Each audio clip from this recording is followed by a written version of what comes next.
Hello everybody, welcome to my channel Grammar Fun. My name is Jaya and we will be learning grammar together. The chapter which we are going to learn today is chapter number 12. The tide has turned. Let us do a little bit of warm up. Read the poem and write three things that you understand from the fisherman's life.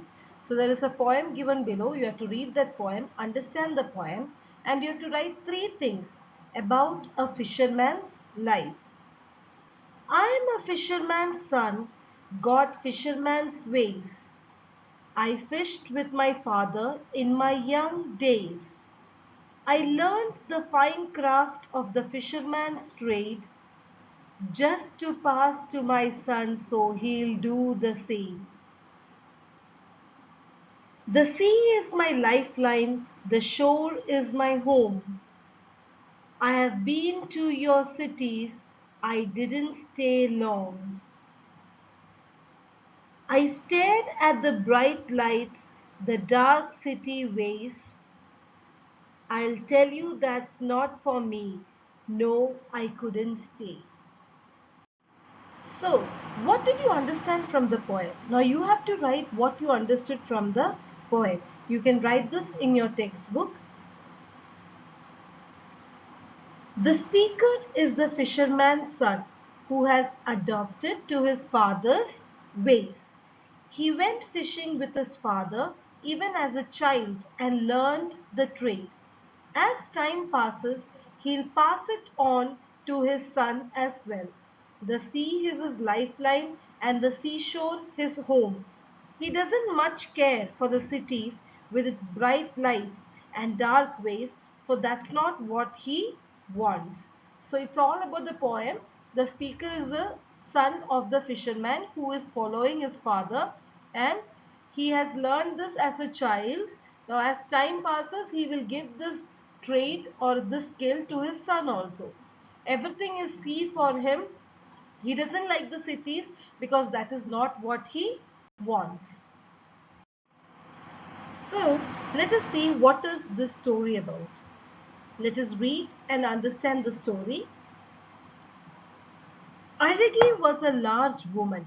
She wore a lungi and a loose blouse, usually in bright colors. Every evening before setting up her shop in the fish market, she would pick a wild flower and put it in her messy hair. Neither the flower nor the bright colored blouse did much for her, but Aragi didn't care. She loved flowers and she wore them every day. What the world thought of her didn't matter to Aragi. So this story is about Aragi, who is a very large woman. She always wore a lungi. Lungi is like a big cloth, okay, and a loose blouse. Her blouse used to be very loose, usually in bright colors, not dull colors, very bright colors. Now every evening before she put up her fish shop in the fish market, she would pick a wild flower, any flower, and she would put it in her messy hair. Messy hair means hair which is not combed or anything properly, just tied. So neither the flower or that dress matched her. But Argi had no problem. Whatever the people thought of her, she didn't have anything to do with it. She loved flowers and she wore them every day. Now let us see more about Argi. Aragi came to India as a refugee from a neighboring country. Aragi meant beautiful in her language. She had a good sense of humor, which poverty and hunger could not take away from her. She would laugh and joke around with the other villagers. So from where did Aragi come? She came to India as a refugee. Refugee is a person who doesn't have a home, who is having some problem in the country, and they are taken to a place where they can stay. So from a neighboring country, she was brought to India. Aragi, the name Aragi means beautiful. In her language, it means beautiful. So she had a good sense of humor. Good sense of humor means her thoughts were always nice. She used to laugh at everything. and which poverty and hunger, even though she was poor, even though she didn't have anything to eat, she was always happy. She always joked with everybody. She always laughed with everybody, with all the other villagers. She was very nice. To know more about Aragi. Aragi never cried. She didn't cry when all the other fishermen returned from the sea without her husband. She didn't cry when she went to sleep on an almost empty stomach every night. She didn't cry when the storm blew the roof off her hut one day. She did not cry when she sold her silver bangle, the one last possession she had, to buy Arasi's books. She would often say, I'll cry when the sea dries up. As long as I manage to get a handful of fish to sell and feed my Arasi, I'll keep laughing. So it is all about Arasi. As I said, Aragi was a person who used to laugh and always smile. She never used to cry.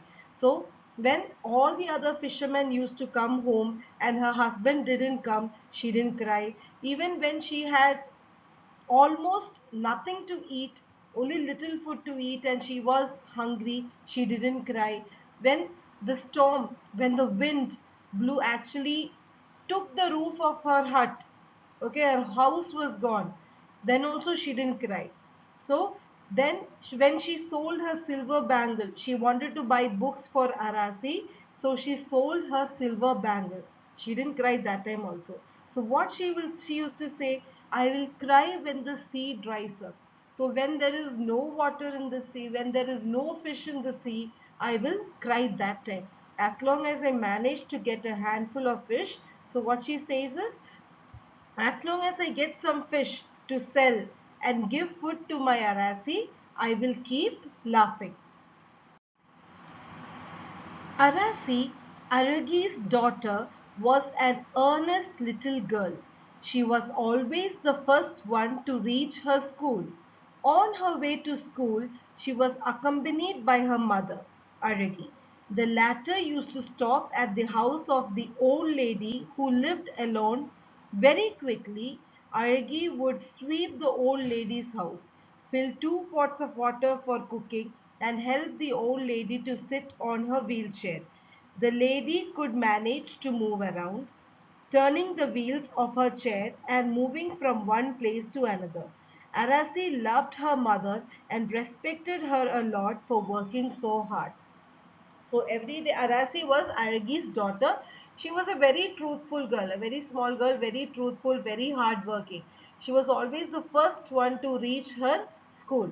So while going to school on the way, her mother used to come with her, and her mother used to go to a house of an old lady. Okay, and this old lady lived alone, and very quickly she would clean the old lady's house, fill 2 pots of water for cooking, and help the old lady to sit on her wheelchair. So the old lady couldn't walk. And when the old lady is on the wheelchair, then the lady can move around on the chair. So from one place to another, she could move. Now Arasi loved her mother, okay, and respected her. She had lot of respect for her mother because her mother worked so hard for her studies, for her food, for everything. That is the end of the chapter. I hope you have understood. Thank you for watching and have a nice day.